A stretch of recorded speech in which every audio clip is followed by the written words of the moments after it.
आप देख रहे हैं वक्त का संदेश और मैं हूं आपके साथ हर्षिता। सत्संग वचन सुनने से होगी कर्मों की गंदगी साफ। कर्म फल भोगने के अटल विधान से आगे बढ़कर कर्मों को ही काटने, नष्ट करने के उपाय बताकर कर्मों की सजा से बचाने वाले इस समय के हर तरह से समर्थ वक्त गुरु उज्जैन वाले दुखहर्ता संत बाबा उमाकांत जी महाराज ने आधिकारिक यूट्यूब चैनल जय गुरुदेव यूकेएम पर लाइव प्रसारित संदेश में बताया कि सत्संग सुनने से कर्मों की मैलाई जाती है। बहुत से लोगों में बदलाव आ गया, लंघने की भी जान बच गई थी।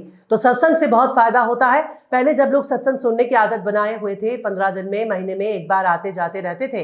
अब हर चीज की बराबर जानकारी रहती थी, इसलिए सत्संग बराबर सुनते रहना चाहिए। एक दृष्टांत से गुरु महाराज ने समझाया सत्संग का क्या फल मिलता है। आप भी सुनिए और सत्संग में आइए। राजा था तो महात्मा से सवाल किया, कहा सत्संग का क्या फल मिलता है? तो बोले कि तुम सुनना चाहते हो कि देखना चाहते हो? बोले देखना चाहता हूँ। बोले चले जाओ। अच्छा, नदी के किनारे एक टीला है, एक ऊंचा पेड़ है, उसी पेड़ के ऊपर चढ़ करके बैठ जाना, और जब वहाँ पर बैठना तो तुमको इस सवाल का जवाब मिल जाएगा। तो राजा गया, बैठ गया, काफ़ी देर तक बैठा रहा, तो जब कुछ नहीं दिखाई पड़ रहा है, आने का क्या मतलब निकला।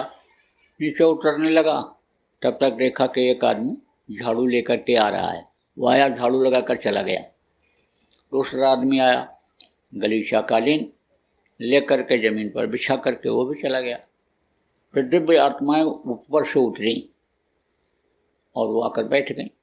फिर एक सिंहासन पर एक दिव्य पुरुष आया और वो बैठ करके वहाँ सत्संग सुनाया, और फिर वो सिंहासन ऊपर चला गया और ये लोग भी वहाँ से चले गए। राजा बैठा सब देखता रहा। जब देखा बोल कुछ नहीं दिखाई पड़ रहा है, तो धीरे धीरे नीचे उतरा, और जब जमीन पर पैर रखा तो देखा एक काला कलूटा कुरूपी, अंग टेढ़े, यानी देखते ही भय लगा, डर लगे। वो आदमी उधर से आता हुआ दिखाई पड़ा। राजा खड़े होकर के देखे, भाई ये कौन है, ये क्या करता है? आया, उस जमीन पर लौटा, और लौटने के बाद उसका शरीर बिल्कुल निर्मल स्वच्छ साफ हो गया। तो राजा ने पूछा, भाई आप कौन हो? बोला, मैं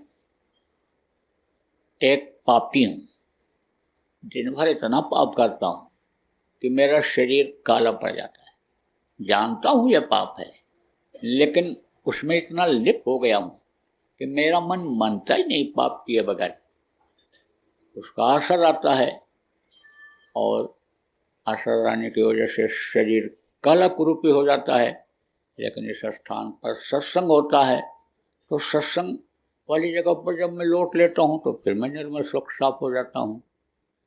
तो जिस जगह पर सत्संग होता है, अगर वो स्थान यानी समझ लो कि गंदा न हो, उस जगह पर पाप न हो, गंदगी न पैदा हो, हिंसा हत्या न हो, तो पवित्र रहता है।